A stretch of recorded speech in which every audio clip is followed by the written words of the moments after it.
떨어지는 칼날은 잡지 마라. 시장 격변기마다 등장하는 유명한 투자 격언입니다. 이번엔 바클레이스가 그 말을 꺼냈습니다. 도대체 지금 글로벌 시장에 무슨 일이 벌어지고 있는 걸까요? 지금부터 자세히 파헤쳐 보겠습니다. 최근 미국 정부는 대외 무역에 있어 사상 최대 규모의 전면적 관세 조치를 발표했습니다. 많은 투자자들은 처음에 이건 협상용 전략일 뿐이라고 여겼습니다. 하지만 바클레이스의 판단은 다릅니다. 이번 조치는 단순한 전술이 아니라 글로벌 무역 질서를 재편하려는 영구적인 정책 변화입니다. 트럼프 대통령은 4월 1일 해당 관세 조치에 대해 스스로 영구적 퍼머넌트이라고 표현했습니다. 즉, 비관세 장벽 유무와 관계없이 미국과의 무역 수지 적자 규모 자체를 기준으로 관세가 부과되는 구조입니다. 예전에는 관세 대상이 아니었던 싱가포르 같은 국가도 지금은 10% 관세 부과 대상에 포함되고 있습니다. 그리고 중요한 메시지 하나. 베트남 사례에서 확인되듯 협상 의지를 보여도 관세가 철회되지는 않습니다. 트럼프 전 대통령은 이런 협상 가능성에도 미온적이고 정책을 밀어붙이고 있는 상황입니다. 시장은 민감하게 반응하고 있습니다. S&P 500을 비롯한 미국 증시는 크게 출렁였고 글로벌 위험 자산도 약세를 보이고 있죠. 하지만 트럼프 전 대통령은 이에 대해 크게 신경 쓰지 않는 듯한 반응을 보이고 있습니다.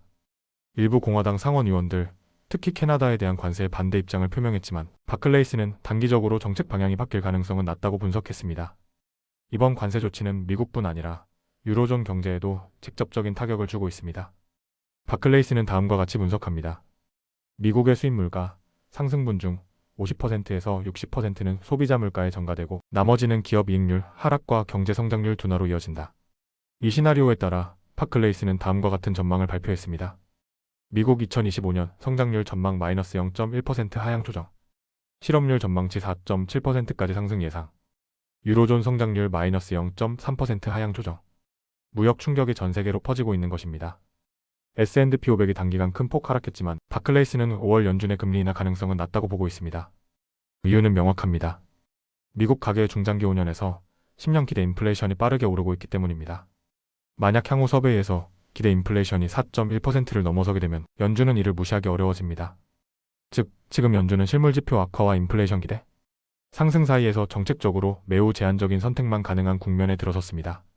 금융시장에서는 현재 관세 충격이 기업 실적 전망에 부정적인 영향을 줄 것으로 예상되고 있습니다.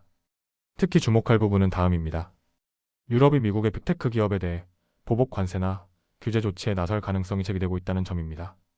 바클레이스는 기본 시나리오로 얕은 수준의 경기 침체를 보고 있으나 보복 조치가 격화될 경우 S&P 500 지수가 4,400포인트까지 하락할 수 있다는 리스크 시나리오도 제시했습니다. 바클레이스는 다음과 같은 전략을 제안합니다.